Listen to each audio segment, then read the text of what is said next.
firebrand is back in the news with a big alert for middle-class Americans, the bedrock of the nation. It is now more than 5.5 years since the recession began, and Massachusetts Senator Elizabeth Warren has a bold claim that Wall Street bankers have made a disproportionate share of the money because the system is still rigged. ABC's David Muir sat down with her. David. Diane, good evening. As you know, we've been reporting here on the fight to save the middle class for years on World News. Tonight, the woman on the front lines of that battle, clearly not worried about who she's upsetting in her newest role. It is for these people of middle income. It's long been part of the American dream, families hoping to secure their spot in America's cherished middle class. And she is the firebrand who's made a name fighting for them.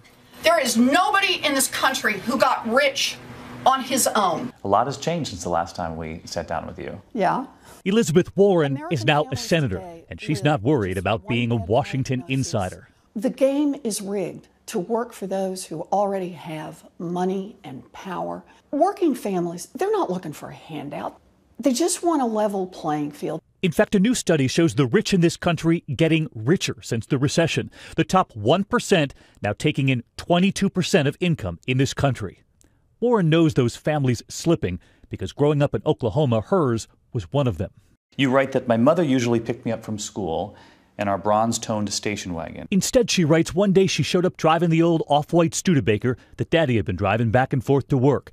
As she climbed into the car, she asked where the station wagon was. And she said, it's gone. And I just didn't understand. I said, gone where? And she said, it's gone. And I remember her hands on the steering wheel getting tighter and tighter. Her father had had a heart attack, her mother at 50, getting her first job, a telephone operator at Sears, saving the house, but not the car. Those early fears driving Warren's fight years later in Washington to create the Consumer Financial Protection Bureau to protect families from the big banks. On the eve of her new book, A Fighting Chance, tonight she's revealing a meeting with President Obama after learning she would not lead the agency that was her brainchild. Most people, when they describe a White House setting as a version of hell, you would assume would be members of the other party. You wanted to lead this agency. Look, I never made any secret out of the fact that I would have loved to have stayed. The big banks had said from the very beginning they would kill this agency. And the president said to you, it's because you make them nervous. That's right. That was his line. And did you buy it? Oh, I think he's right. I think I did make him nervous. Probably still do. She didn't lead the agency. Instead, she ran for Senate and won. And this was her first appearance before the Banking Committee. Settlements, and what I'd like to know is, tell me a little bit about the last few times you've taken the biggest financial institutions on Wall Street all the way to a trial. Anybody?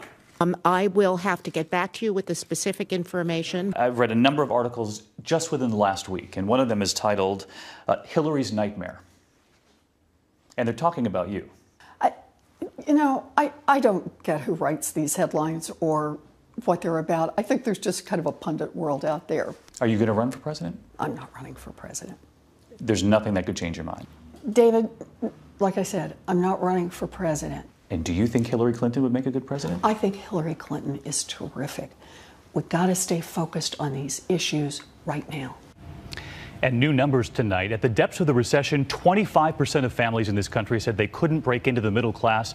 Tonight, that number up to 40% who say they can't find their place. She says she's not running for president, Diane, but she's clearly campaigning for the middle class tonight. All right. Thank you, David Muir.